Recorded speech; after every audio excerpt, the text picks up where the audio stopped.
More overreach from Klaus Schwab, World Economic Forum, George Soros, and so forth and so on. That's the topic of today's Bold and Blunt. And I'm your host, Cheryl Chumley, giving you a Christian conservative look at today's news, politics, culture, and events. How much attention do you pay to the World Economic Forum these days? I know you're probably familiar with the term the Great Reset.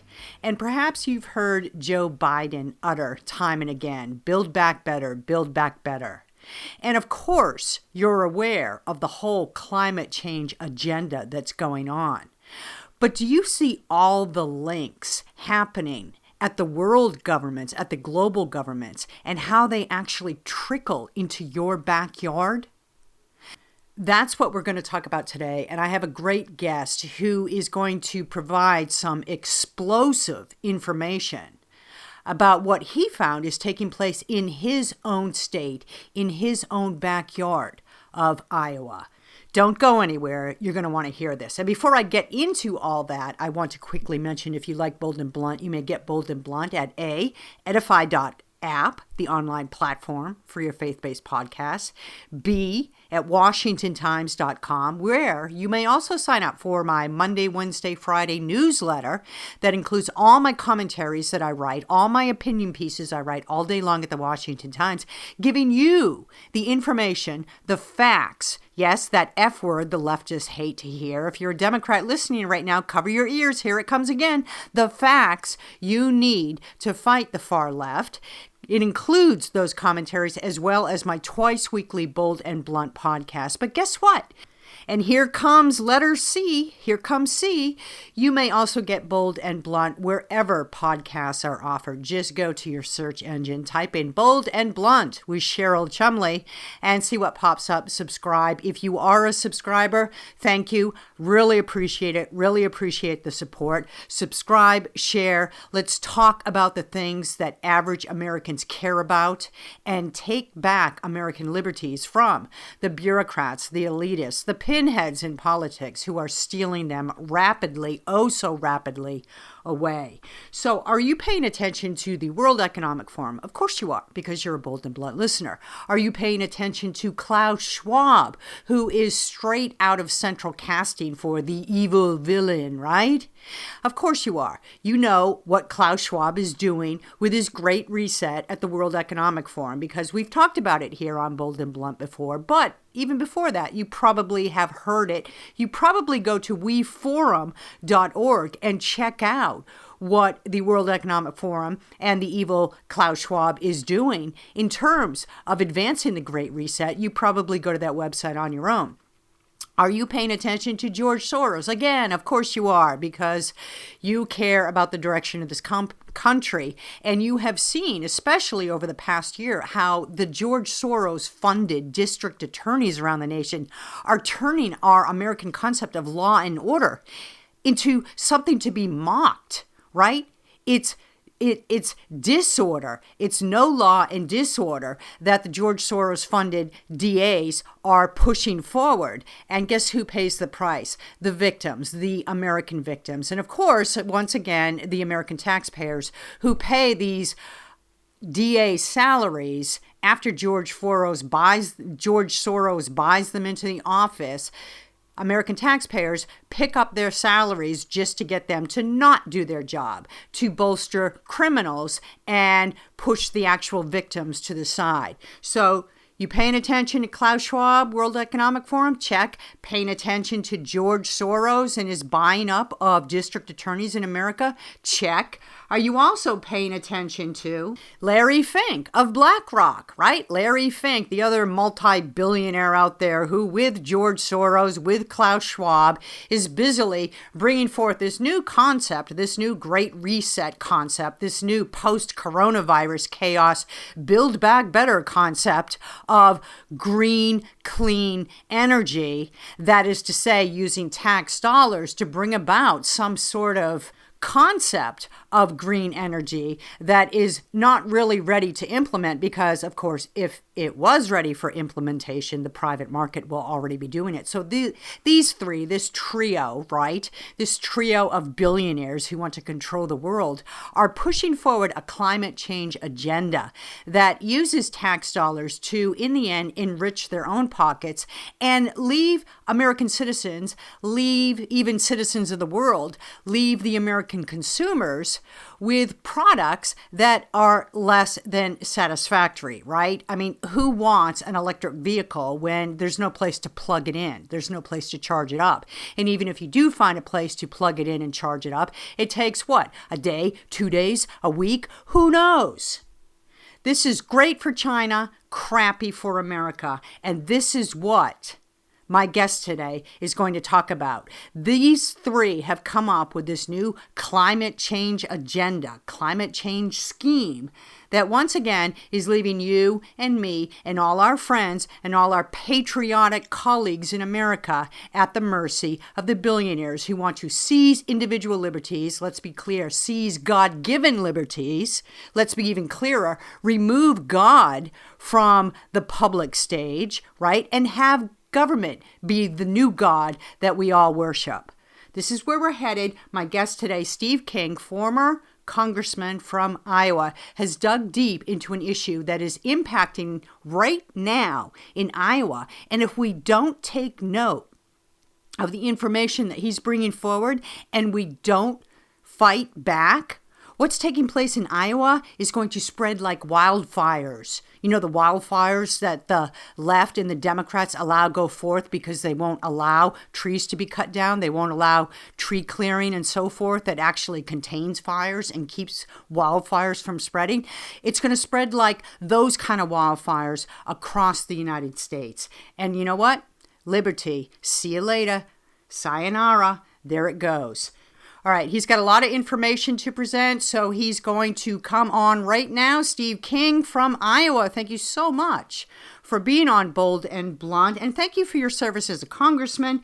Thank you for the information that you still continue to dig into in order to keep America free and safe. Great to have you, Steve. It's really good to be back, Cheryl, and I appreciate all you do and your friendship.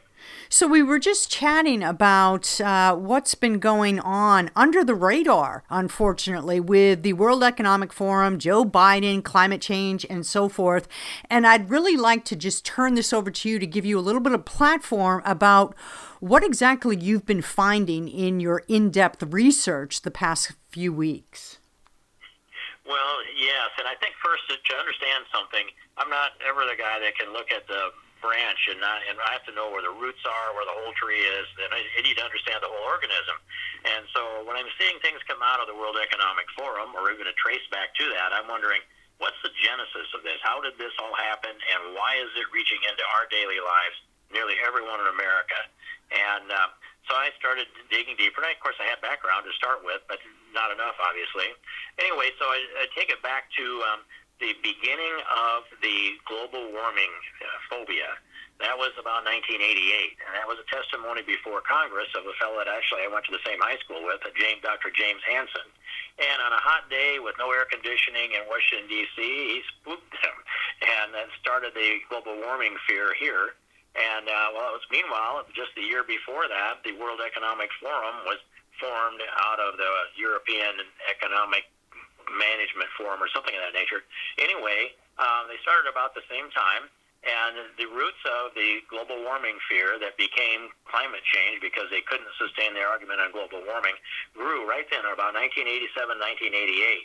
And out of that, the World Economic Forum then has been I'll say the most consistent, the biggest, broadest, leading voice and source of the origin of these ideas of any place in the world. They bring all the people together that are susceptible to that and make their pitch.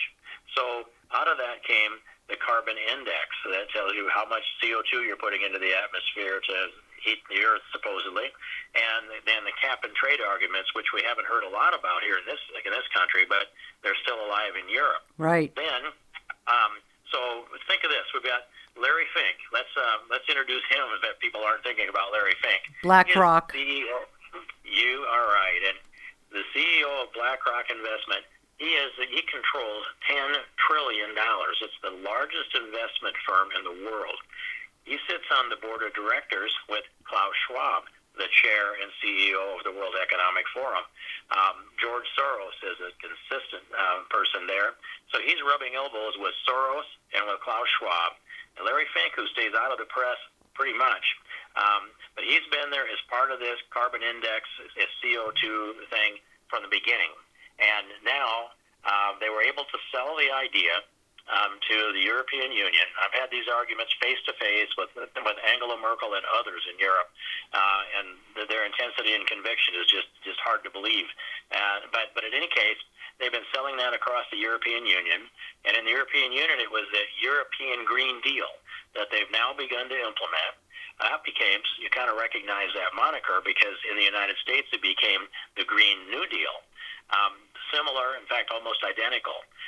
Also, at the World Economic Forum, they generated the phrase, the Build Back Better, the Build Back Better plan. Joe Biden's mantra, Build Back Better, campaign Joe Biden. That's exactly it. And it just took a matter of days, and it was all over, out of the Democrats' mouths everywhere, and Joe Biden is included.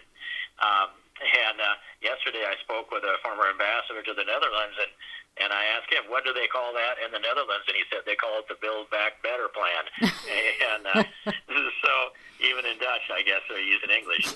But these are the kind of things that the genesis of ideas has to come from somewhere. You have to have the ability to project them outward and get people to take them up. They have that ability for out at least the first world, the Western civilization world. And through what they call now public-private partnerships, it means something different than it did to me in those days when we actually had those things. Now it is the private investors of the multinational globalist corporations have a public partnership of the governments that are almost all of them subordinate to the private sector multinational corporations. That's fascism, right? That's the definition of fascism. It is. It is. But the difference is the corporations are running the government phase of it rather than the fascism that we're familiar with. It's the government telling the private sector what to do. This is the other way around. They flipped that equation. And so now fast forward to, let's say, first we've got to plug in. Joe Biden pushed the Build Back Better plan, and AOC and others pushed the Green New Deal plan.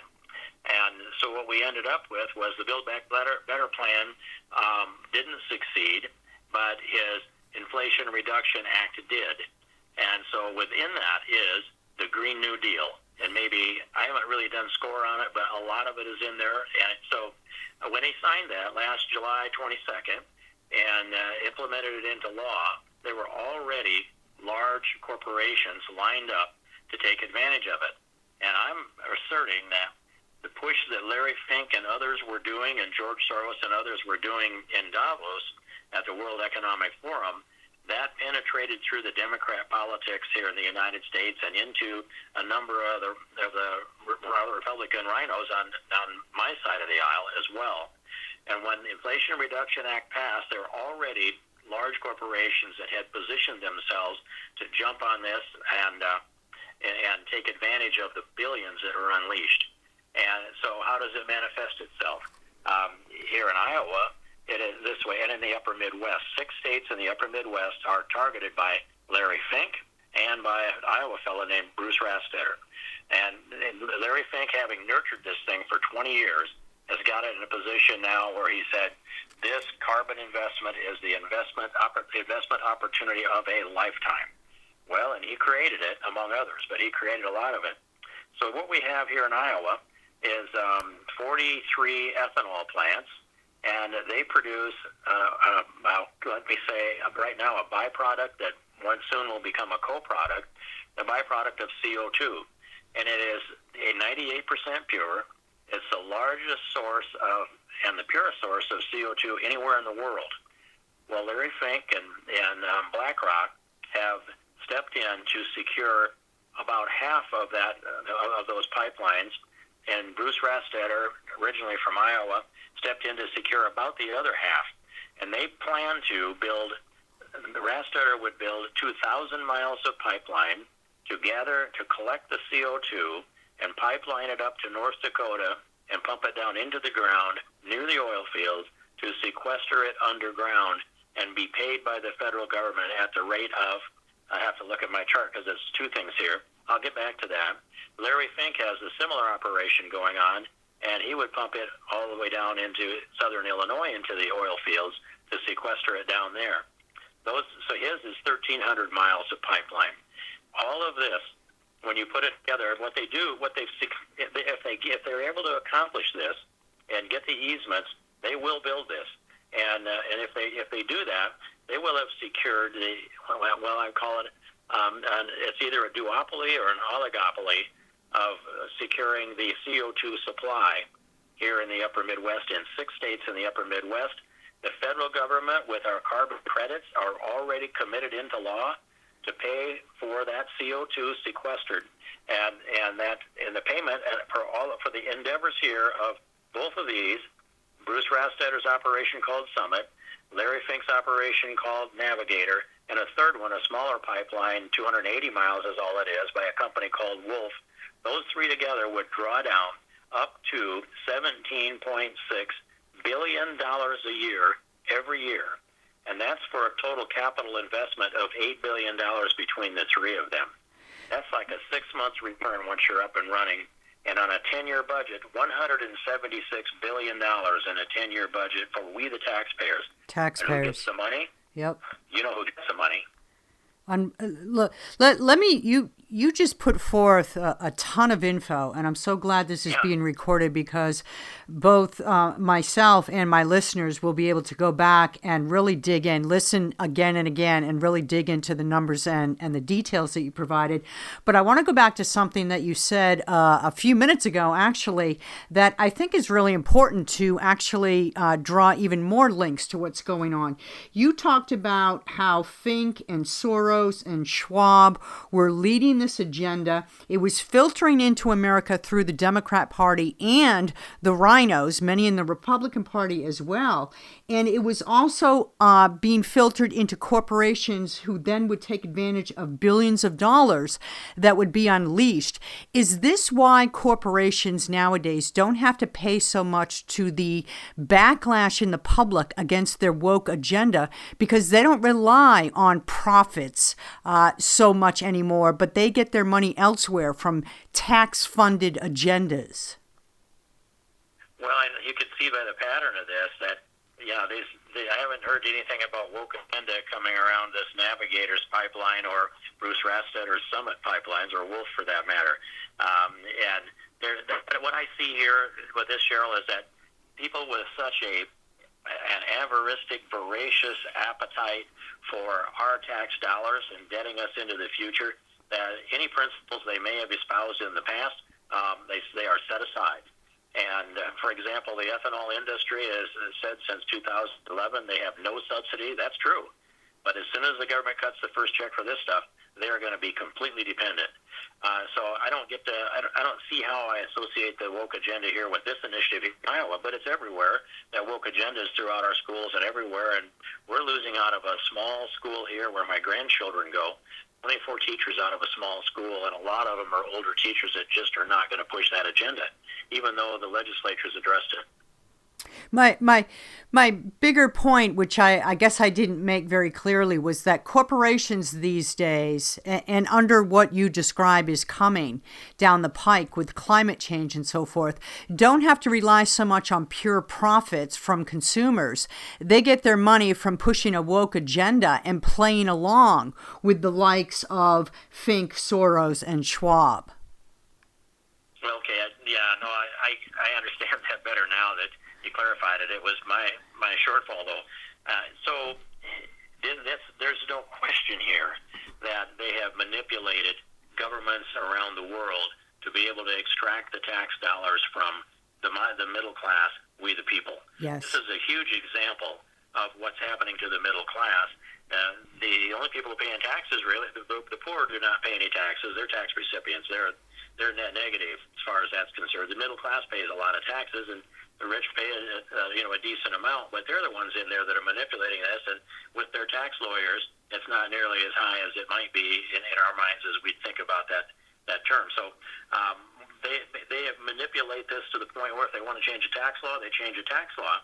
I would give you an example of how this works. Another way that I was closely in the middle of that circle, and so I knew it was going on. We spent our lifetime here in the earth-moving business and construction and underground utilities, so we see things going on if we're not involved with them. And about, 12, 13 years ago, something like that, we noticed that there were a lot of deep holes being dug 20 miles north of me on the tops of the ridges, where this is going, wind turbines. And so the holes were being dug, concrete was being poured, cables were being laid, and they finished them all up by about the first week in September. And then nothing happened, and I'm thinking, why would you go to all that work and not follow through with setting up the towers and the turbines and the blades? Well, they sat dormant for September, October, November, and to the beginning of December. While that's going on, Warren Buffett's Mid-American Corporation was lobbying me to support the production tax credit for wind. They were lobbying everybody else too. And so that was part of the, we call them up, the tax, something, we always had to deal with those taxes first week in December. In any case, so that was passed, the production tax credit for wind, and a lot of other tax components were passed.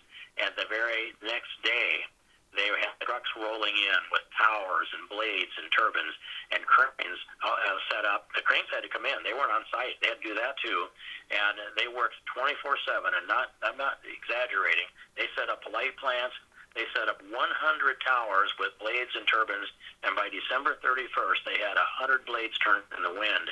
And they were the only company that was able to take advantage of the production tax credit for that calendar year.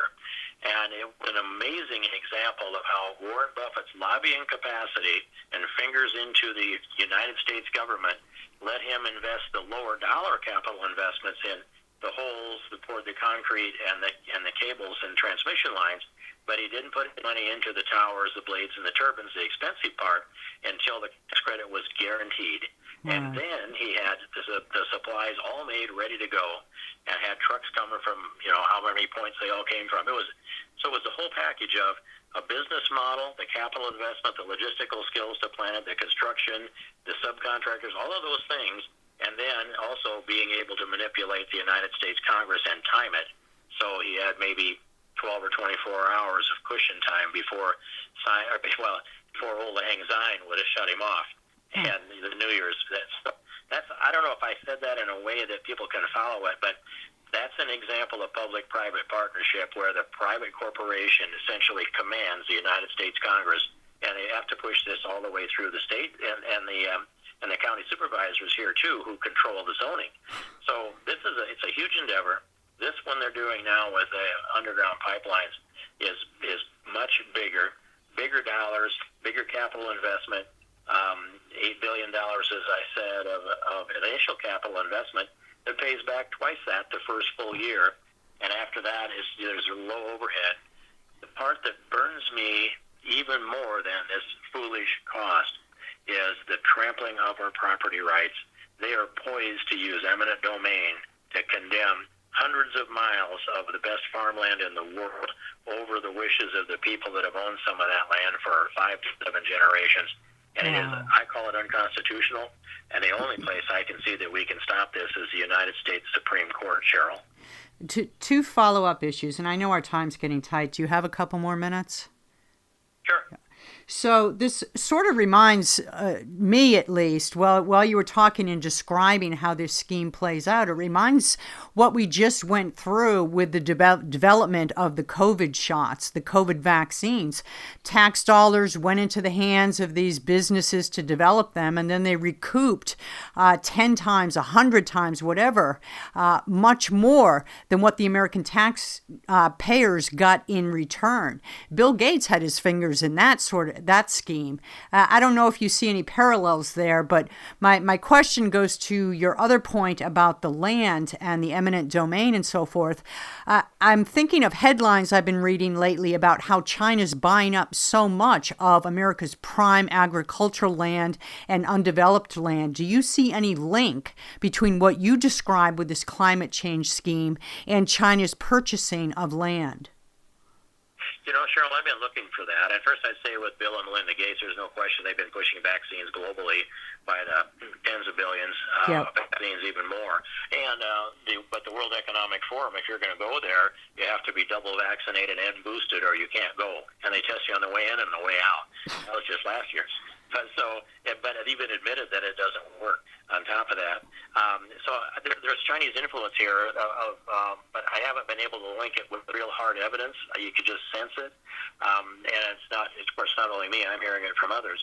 But here's an example. In Iowa, we have a law that passed in 1980 that bans foreign ownership of farmland.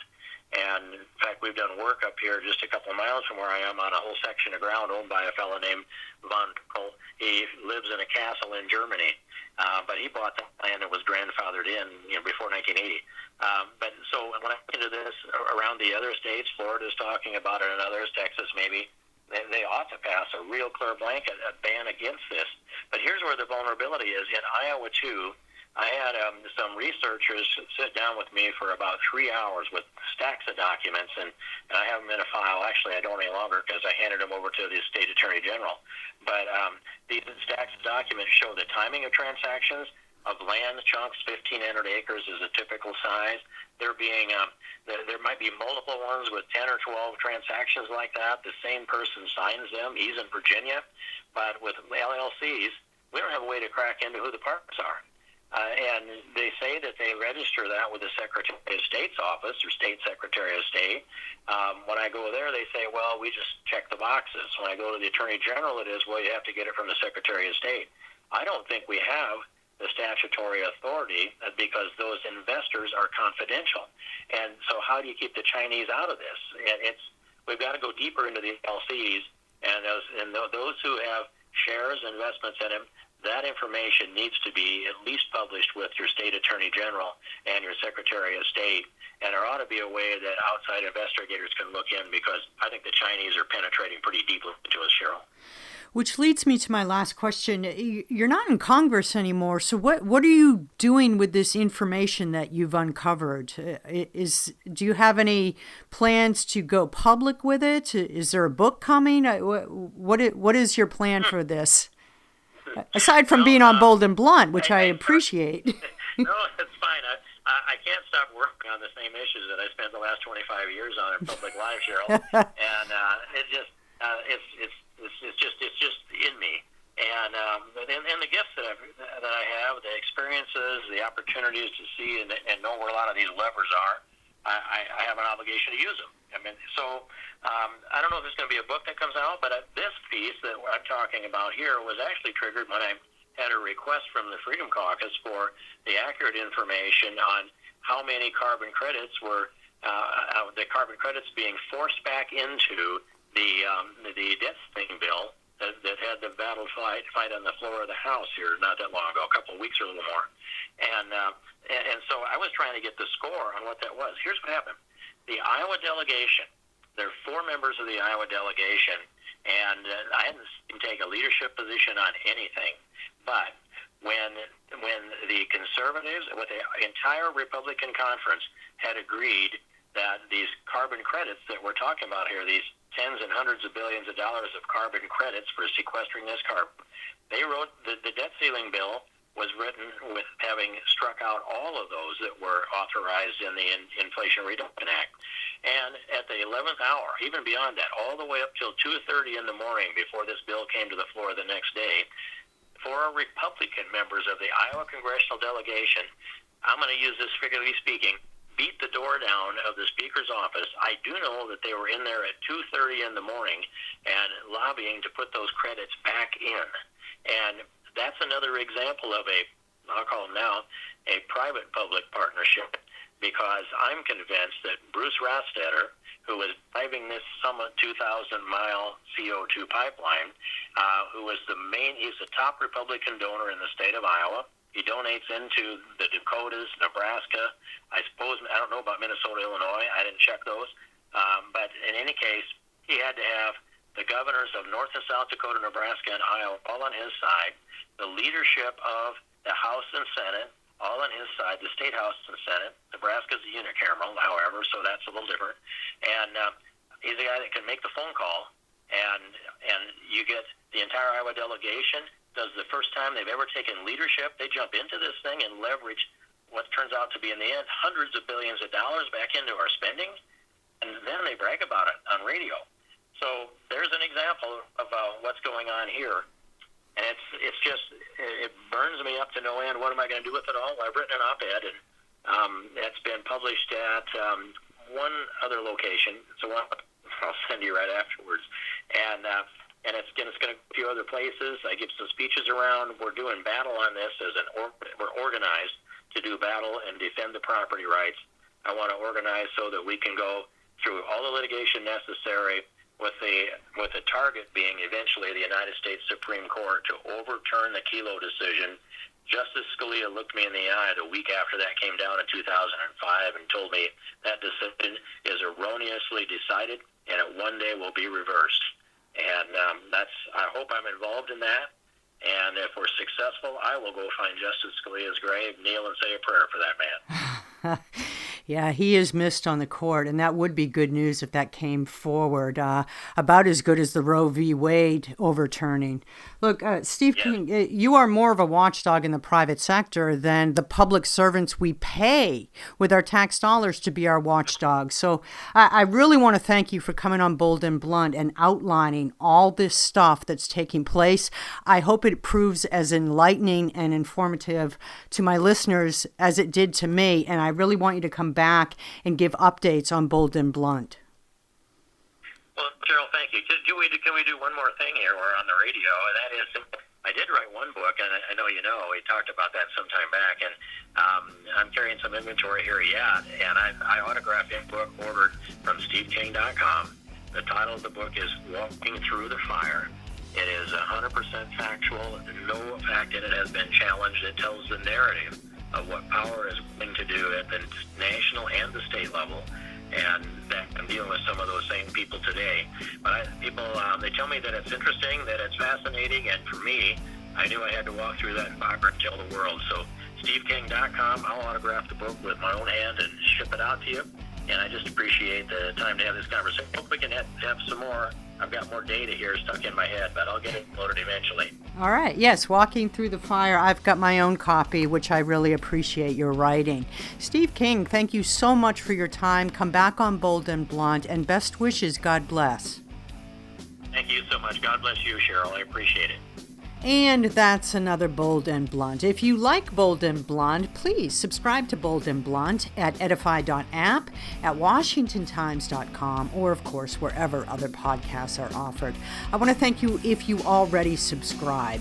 Truly, I really appreciate it, and so does my employer, the Washington Times. Tune in next time, and in the meanwhile, don't forget, stay blunt, stay bold.